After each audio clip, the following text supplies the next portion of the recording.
Là Tết đang ngọ là bán xuyên suốt cái chiều tối 8 giờ mới nghỉ. Tại thấy mọi người ai cũng vui, tới ngày là bắt đầu rục rịch hỏi nấu không, bà nấu thì theo ông bà nấu.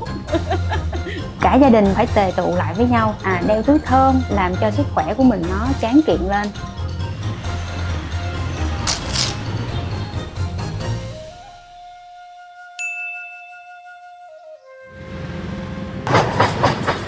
Tiệm anh là trường quay Đắc Hòa. Ông bà anh ở bên Quảng Đông qua, xong rồi ba mẹ anh học ngày năm bảy mấy, rồi bắt đầu bán là những năm 80 tới giờ. Thì anh là con có một người anh nữa, hai anh em là quản lý đây thay cho mẹ anh, chứ mẹ anh giờ 70 mấy tuổi rồi làm không có được. Tụi anh phải giữ lại nghề của gia đình truyền thống gì đó. Cái nghề trường quay mình đó là thì Tết đang ngọ năm nào cũng vậy, bán rất là đông. 2 giờ sáng là sống tới rồi, phải dậy làm ướp rồi chế biến gia vị. Gia vị của mình là truyền thống luôn, kim châm, nấm mèo, tiêu đen, hạt sen vậy đó, hành lá, rồi xào mình trộn lên, rồi có tỏi nữa. Thì bắt buộc có tương hột Quảng Đông kích được cái hương vị của cái vịt quay mình lên, nó thấm vô con vịt, ướp vô khoảng 2 tiếng mới quay mới ngon. Cái lò than á thì mình quay nó, cái lửa của than nó sấy lên làm cho cái da vịt nó giòn, nó đậm ngon. Rồi da của vịt á là mình quét bằng mật ong, không tẩm bột giòn, không có màu gia vị nha. Quen đi, những người lớn tuổi đi là họ cực kỳ khó chịu. Những người đâu phải đúng cái hương vị, đúng cái gia vị đó. Người Hoa Tết lớn lắm, người ta cúng xong cái chiều là gia đình ta sum họp lại, ta ăn uống ở nhà vậy. Thì quan niệm của người Hoa tụi anh đó là những đầu năm xui cái gì cúng xong ăn xả xui, rồi nửa năm sau là cố gắng lên vậy đó. Mà anh em anh là ba mẹ mình là bao nhiêu năm rồi, cực khổ dựng lên cho mình rồi, mình phải trách nhiệm giữ lại, không được để mà thất bại được, cố gắng lên.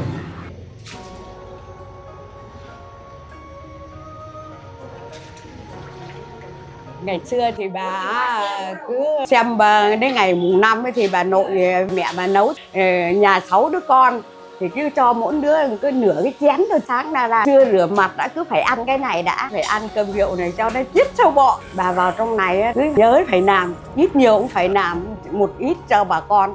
Nếu mà cô nói là theo cái nghề cơm rượu này của bố mẹ cô là khoảng 20 năm nữa. Một năm thì có mấy ngày Tết Đoan Ngọ, từ lúc chuẩn bị cho tới lúc bán xong hết là phải 10 ngày. Nhà cô là phân công nhau, buổi tối thì chị dâu, cô, rồi là con trai cô, con trai chị dâu, là cháu nội đó của ông bà đó, vo gạo rồi để đó khoảng tiếng hồ đó. Sáng là bắt đầu ông bà ngoại nấu. Năm nào bảo phải tuyển nếp trước 1 tháng. Tuyển nếp thì phải tuyển cái nếp nào rất ngon, hạng nhất, cái nếp nhất nó vàng mà nấu ra nó dẻo. Bà phải nấu 40 phút, xong 40 phút để bỏ ra rửa, rồi đổ vào lại nấu 30 phút nữa. Mình phải canh cho tới giờ, cái giờ nào là mình đảo, khoảng cách 10 phút nữa thì mới được đảo. Xong là xong 10 phút nữa thì mình rỡ. Nước u men thì phải ủ 3 ngày, đến ngày thứ 4 là mình ra cơm rượu.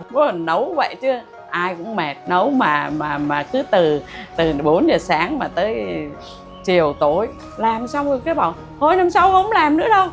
Tới ngày rồi lại bắt đầu lại nôn nao. Mẹ cô bây giờ cũng phải gần 80, bố thì 82 rồi đó. Thì mình cũng muốn giữ cho truyền thống không bị mai một. Ông bà cứ tới mùa là ông bà bảo làm, rồi theo ông bà, thấy ông bà vui ông bà làm thì mình làm.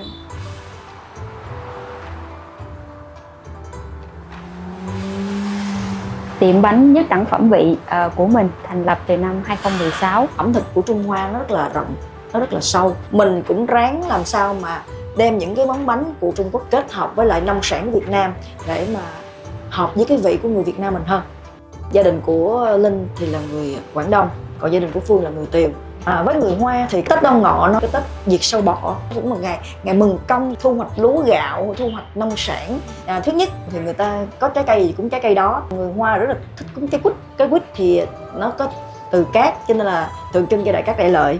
Trái táo là tượng trưng cho bình an, còn cái trái đào thì tượng trưng cho trường thọ, còn cái trái hồng là mang tên là hỷ sự. Thứ hai là phát túi thơm. Túi thơm thì ông bà mình cả ngàn năm nay rồi thường sẽ dùng những cái nguyên liệu mà thuộc về tính dương, tính ấm để mà đẩy cái hàn khí trong cơ thể mình ra. Quế nè, ngải cứu thì nó sẽ làm cho thông thoáng, nó diệt khuẩn luôn cả cái không gian phòng. Trần bì cũng là diệt khuẩn, đinh hương cũng là mang tính ấm, giữ ấm, đẩy hàn khí. Còn cái cam thảo này nó rất là quan trọng, dẫn thuốc điều hòa những 7 cái nguyên liệu còn lại. Khi mà mình tặng cho vợ, tặng cho chồng hoặc là cha mẹ hoặc con cái thì đem một cái bình an cho cái người yêu thương của mình, thì cái đó tâm mình lúc đó đã an rồi. Ngày mùng 5 tháng 5 cô cũng cầu sức khỏe cho đất nước, cho giáo xứ, cho gia đình. Tết Đăng Ngội bình an là tốt, anh em sum vầy năm nào cũng vậy, giải hạn. Đó cũng là cái điều mà mình mong cầu nhất.